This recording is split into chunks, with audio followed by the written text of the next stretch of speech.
So hey guys, welcome back to Aquestive education. मैं आपका educator आप लोगों के लिए फिर से एक और बेहतरीन और काफ़ी अच्छी वीडियो लेके आया हूँ। आज की वीडियो में हम लोग डिस्कस करने वाले हैं रिलीजियस मूवमेंट्स के बारे में। मैं बताना चाहूँगा आपको कि जितने भी रिलीजियस मूवमेंट्स हुए थे, चाहे वो आपका बौद्धिज्म का आना हो या जैनिज्म का आना हो, बौद्ध के बारे में, गौतम बुद्धा के बारे में, हम लोग सिद्धार्थ के बारे में जो उनका पहला नाम रह चुका था उनके बारे में काफ़ी कुछ डिस्कस करेंगे। मैं ये पूरी कोशिश करूँगा कि मेरी वीडियोस से आपको जितना ज़्यादा फ़ायदा हो सकता है मैं उतना दूँ आपको। अगर दोस्तों इनके अलावा भी आपको कोई डाउट रह जाता है तो मैं आपसे ये निवेदन करता हूँ, ये मेरी रिक्वेस्ट है आपसे कि प्लीज़ कमेंट सेक्शन में ज़रूर मुझे बताइए, क्योंकि मैं आपके डाउट्स के लिए बैठा हुआ हूँ। तो आपके डाउट्स ही मेरे लिए सब कुछ हैं। आज हम लोग डिस्कस करने वाले हैं रिलीजियस मोमेंट के बारे में, और ये इंपॉर्टेंट होगा उन सभी छात्रों के लिए, उन सभी स्टूडेंट्स के लिए जो कि एसएससी सीएचएसएल का एग्ज़ामिनेशन देने वाले हैं। तो बढ़ते हैं अपनी वीडियो की तरफ बिना कोई वक्त गवाए। सबसे पहले बौद्धिज्म के बारे में। तो यहाँ पे आप मान सकते हैं रिलीजियस मूवमेंट्स हुए थे एशियंट इंडिया के टाइम पे, लेटर वैदिक पीरियड के बाद।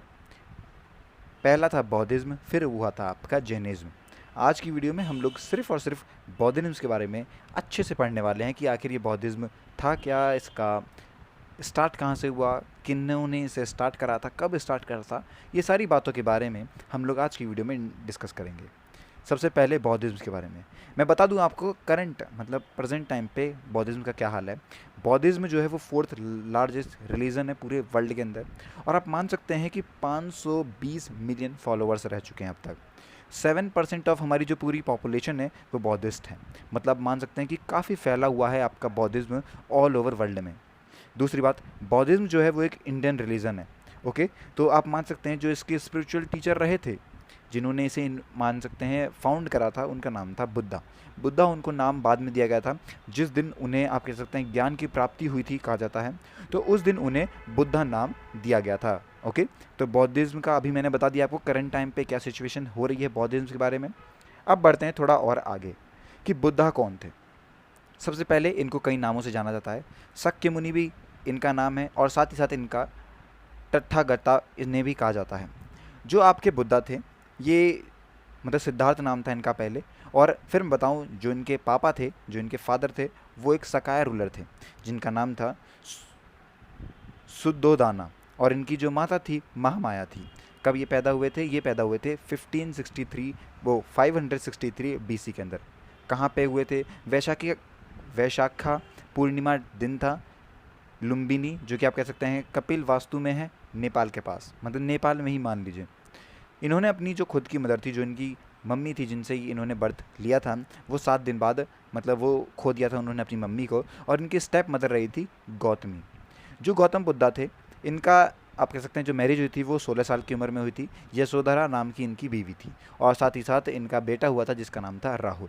ओके दोस्तों, मैं बता दूं आपको, इन्होंने अपनी जो लेविश लाइफ स्टाइल थी उसे त्यागने का डिसाइड करा था। और ये कब करा था इन्होंने? मैं बता दूं आपको, जो इनकी मिडिल एज थी उस टाइम पे। आप मान सकते हैं कि जब ये एक बार ये घूमने गए थे, वहाँ पे इन्होंने कुछ ऐसी सिचुएशंस देखी जहाँ पे इन्हें लगा कि इन्हें कुछ और अलग करना चाहिए।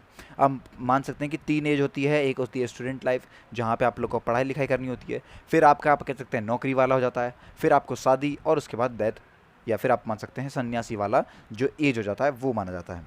मैं बता दूंगा आपको, जो गौतम बुद्धा थे, इन्होंने 6 साल की सर्चिंग के बाद बुद्धिस्ट मतलब खुद को गौतम मतलब एनलाइटमेंट जो इन्हें मिली थी, आप कह सकते हैं जो इन्हें ज्ञान की प्राप्ति हुई थी जिस दिन, वो 6 साल बाद इन्हें हुई थी। कई साल इन्होंने आप मान सकते हैं ये यज्ञ करे थे, मतलब ज्ञान की प्राप्ति के लिए इन्होंने कोशिश करी थी। जो ट्री थी जिसके नीचे ये मेडिटेट क्या करते थे, वो आपकी बुद्धि ट्री हुआ करती, जिसका नाम दिया गया था, जहाँ पे ये बैठ के रेस्ट भी क्या करते थे, और साथ ही साथ जितनी टीचिंग्स थी जो इन्होंने सीखी थी, जो इनको ज्ञान की प्राप्ति हुई थी, ये लोगों तक पहुँचाया करते थे। तो ये सारी बातें हैं बुद्धा के बारे में। टीचिंग्स कौन कौन सी हुआ करती थी इनकी? मेनली 2 टीचिंग्स के बारे में बात किया जाता है, और आप लोगों के लिए भी यही इंपॉर्टेंट है, ना ही केवल एग्जाम पॉइंट ऑफ व्यू से, साथ ही साथ अपनी लाइफ में अगर आप इम्प्लीमेंट करना चाहते हैं तो भी आपके लिए इनकी टीचिंग्स बहुत ही ज़्यादा इंपॉर्टेंट हो जाती है दोस्तों।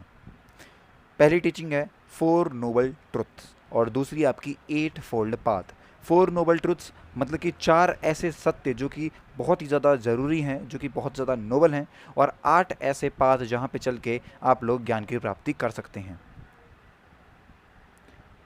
सबसे पहले बात करते हैं उन 4 नोबल ट्रुथ्स के बारे में जो बौद्धा ने बताए थे, जो सिखाए थे।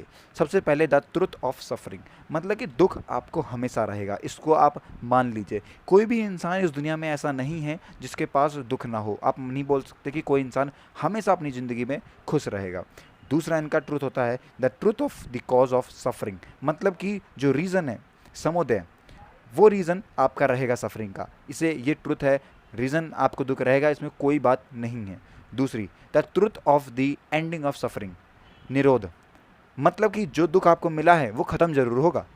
ऐसा नहीं हम कह रहे कि वो ख़त्म नहीं होगा, लेकिन उसके बाद कोई और दुख चालू होगा। मतलब ये एक प्रक्रिया चलती रहेगी। This is a path, this is a, आप कह सकते हैं, चेन, जहाँ पे आपको दुख होते हैं, आप सैडनेस में आते हैं, फिर आपकी हैप्पी लाइफ होती है। It's a path, is the way of life, जिस तरीके से आपको लाइफ को जीना है।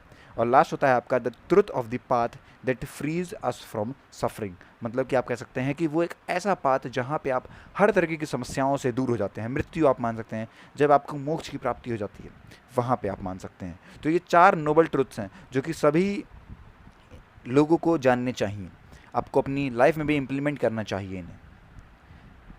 नेक्स्ट आता है 8 फोल्ड पाथ।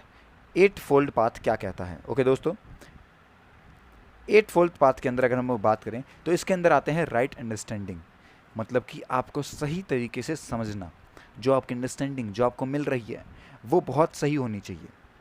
दूसरा होता है राइट थॉट, जो आप सोच रहे हैं, संकल्प जो हैं आपके, वो सही होने चाहिए, क्योंकि जैसा आप सोचते हैं वैसा आप बनते हैं।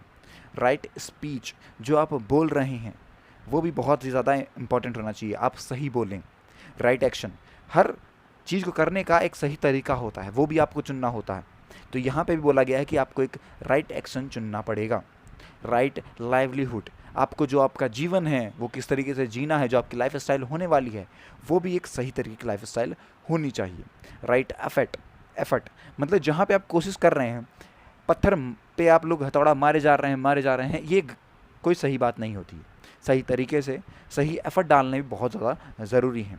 राइट माइंडफुलनेस, जो भी आप लोग सोच रहे हैं, जैसा आपका माइंड है, जैसा आपका व्यवहार रहा है, वो बहुत ही ज़्यादा अच्छा होना चाहिए। और in the last and the very important for me and for all the students, that is right concentration, जैसा कि आप सोचते हैं, जो आपका ध्यान, फोकस, जो कहते हैं ना पढ़ाई में फोकस की बहुत ही ज़्यादा ज़रूरत होती है, तो जो आपकी समाधि वर्ड दिया गया है फोकस के लिए, जब आप पढ़ रहे हो तो आपका फोकस बहुत ही तगड़ा होना चाहिए। तो ये सारी बातें आती हैं आपके 8 फोल्ड पाथ में। ये वो 8 पाथ हैं, ये वो 8 आप कह सकते हैं रास्ते हैं जिसमें पे चल के आप बहुत ही अच्छी अपनी लाइफ कर सकते हैं। बुद्धिस्ट के टाइम पे 3 इंपॉर्टेंट बुक रही थी। पहली आती है आपकी त्रिपिटक, जो ये टेक्स्ट था, ये जो लिखा गया था, ये 3 बास्केट के नाम से भी जाना जाता है, और ये सबसे पहला अर्लीस्ट कलेक्शन था बुद्धिस्ट राइटिंग का, जो सबसे पहले लिखी गई थी। उनमें से 3 बुक हैं, होली बुक्स कहीं है, बहुत मान्यता है इन बुक्स की। फिर आता है आपका सूत्र आप मान सकते हैं देयर आर मोर देन 2000 सूत्र, जिन पे काफ़ी अच्छी मतलब सेक्रेट टीचिंग्स दी गई हैं, जहाँ पे उन्होंने महायान बुद्धिस्ट के बारे में बताया है। ओके दोस्तों, and the last one the book of the dead, ये एक तिब्बतन टेक्स्ट है जो कि बताता है कि आपके लाइफ के स्टेजेस क्या हैं, डेथ के, जो हर तरीके से जो डेथ के स्टेजेस होते हैं उनके बारे में इन डिटेल बताया गया है। और ये काफ़ी बढ़िया बुक है, अगर आपको मौका मिलता है तो जो लास्ट बुक है आपकी the book of the dead, इसे ज़रूर पढ़ें किसी तरीके से, तो बहुत ही ज़्यादा ये आप लोगों के लिए हेल्पफुल होगी।